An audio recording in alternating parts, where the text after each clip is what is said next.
News first ಎಜುಕೇಷನ್ಗೆ ಸ್ವಾಗತ. ನಾನು Chandramohan.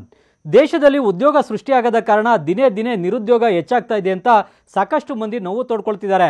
Engineering ಮುಗಿಸಿದವ್ರಿಗೂ ಉದ್ಯೋಗ ಸಿಗ್ತಾ ಇಲ್ಲ. ಕಂಪ್ಯೂಟರ್ ಸೈನ್ಸ್ MBA ಪದವಿ ಪಡೆದವರು ಈಗ ನಿರುದ್ಯೋಗಿಗಳು. ದೇಶದಲ್ಲಿ ಉದ್ಯೋಗ ರಂಗದಲ್ಲಿ ಹೊಸ ನೇಮಕಾತಿಗಳು ನಡೀತಾ ಇಲ್ಲ. ಹೀಗೆ ನಿರುದ್ಯೋಗದಿಂದ ನೊಂದವರಿಗೆ ರಿಲೀಫ್ ನೀಡುವ ನಿರ್ಧಾರವನ್ನು ಪ್ರಧಾನಿ ಮೋದಿ ನೇತೃತ್ವದ ಸರ್ಕಾರ ತೆಗೆದುಕೊಂಡಿದೆ. ನಿರುದ್ಯೋಗ ಸಮಸ್ಯೆ ನಿವಾರಣೆಗೆ ಉದ್ಯೋಗ ಸೃಷ್ಟಿ ಮಾಡುವವರಿಗೆ ಇನ್ಸೆಂಟಿವ್ ನೀಡಿಕೆಗೆ ಕೇಂದ್ರ ಸರ್ಕಾರ ಆದೇಶಿಸಿದೆ. ಈ ಹಿಂದೆ ಪ್ರಧಾನಿ ಮೋದಿ ಅಧ್ಯಕ್ಷತೆಯಲ್ಲಿ ನಡೆದ ಕೇಂದ್ರದ ಕ್ಯಾಬಿನೆಟ್ ಸಭೆಯಲ್ಲಿ ಈ ಕುರಿತು ಮಹತ್ವದ ತೀರ್ಮಾನವನ್ನು ಕೈಗೊಳ್ಳಲಾಗಿದೆ. ಉದ್ಯೋಗ ಲಿಂಕ್ಡ್ ಪ್ರೋತ್ಸಾಹಧನ ಯೋಜನೆ ಕೇಂದ್ರ ಸರ್ಕಾರ ಈಗ ಜಾರಿಗೊಳಿಸಿದೆ. ಎಂಪ್ಲಾಯ್ಮೆಂಟ್ ಲಿಂಕ್ಡ್ ಇನ್ಸೆಂಟಿವ್ ಯೋಜನೆಗೆ 1 ಲಕ್ಷ ಕೋಟಿ ರೂಪಾಯಿ ಹಂಚಿಕೆಗೆ ಕೇಂದ್ರದ ಕ್ಯಾಬಿನೆಟ್ ಸಭೆಯಲ್ಲಿ ಒಪ್ಪಿಗೆಯನ್ನು ನೀಡಲಾಗಿದೆ. ಕೇಂದ್ರದಿಂದ ಉದ್ಯೋಗ ಸೃಷ್ಟಿಗೆ ಹೊಸ ಯೋಜನೆ ಜಾರಿಯಾಗಿದೆ. ಕೇಂದ್ರದ ಕ್ಯಾಬಿನೆಟ್ ಸಭೆಯಲ್ಲಿ ಉದ್ಯೋಗ ಲಿಂಕ್ಡ್ ಪ್ರೋತ್ಸಾಹಧನ ಯೋಜನೆಗೆ ಒಪ್ಪಿಗೆಯನ್ನು ನೀಡಲಾಗಿದೆ.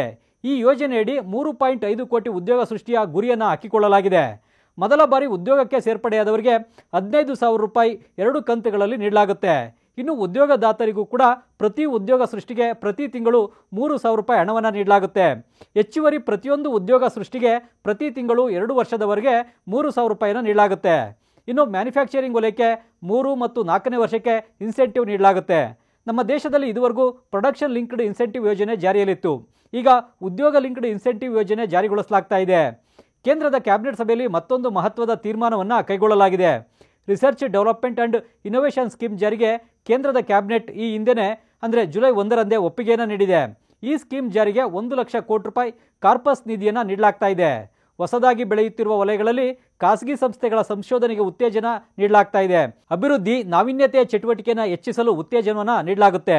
ಡೀಪ್ ಟೆಕ್ ಫಂಡ್ಸ್ ಸ್ಥಾಪನೆಗೆ ಅನುಕೂಲ ಮಾಡಿಕೊಡುವುದು ಈ ಸ್ಕೀಮ್ ಉದ್ದೇಶ. ಅನುಸಂಧಾನ ರಾಷ್ಟ್ರೀಯ ಸಂಶೋಧನಾ ಪ್ರತಿಷ್ಠಾನದ ಆಡಳಿತ ಮಂಡಳಿಯಿಂದ ಸಮಗ್ರ ಕಾರ್ಯತಂತ್ರದ ನಿರ್ದೇಶನವನ್ನು ನೀಡಲಾಗುತ್ತೆ. ಇದು ಖಾಸಗಿ ವಲಯಕ್ಕೆ ದೀರ್ಘಾವಧಿಯಲ್ಲಿ ಕೈಗೆಟುಕುವ ದರದಲ್ಲಿ ಹಣಕಾಸು ಒದಗಿಸುವ ರಿಸರ್ಚ್ ಡೆವಲಪ್ಮೆಂಟ್ ಇನೋವೇಷನ್ ಯೋಜನೆಯಾಗಿದೆ. ಸ್ಟಾರ್ಟ್ಅಪ್ಗಳ ವಿಷಯದಲ್ಲಿ ಈಕ್ವಿಟಿ ರೂಪದಲ್ಲಿ ಹಣಕಾಸು ಒದಗಿಸಬಹುದು. ಮತ್ತಷ್ಟು ಇಂಟ್ರೆಸ್ಟಿಂಗ್ ಕಂಟೆಂಟ್ಗಾಗಿ ನ್ಯೂಸ್ ಫಸ್ಟ್ ಎಜುಕೇಷನ್ ಸಬ್ಸ್ಕ್ರೈಬ್ ಮಾಡಿ.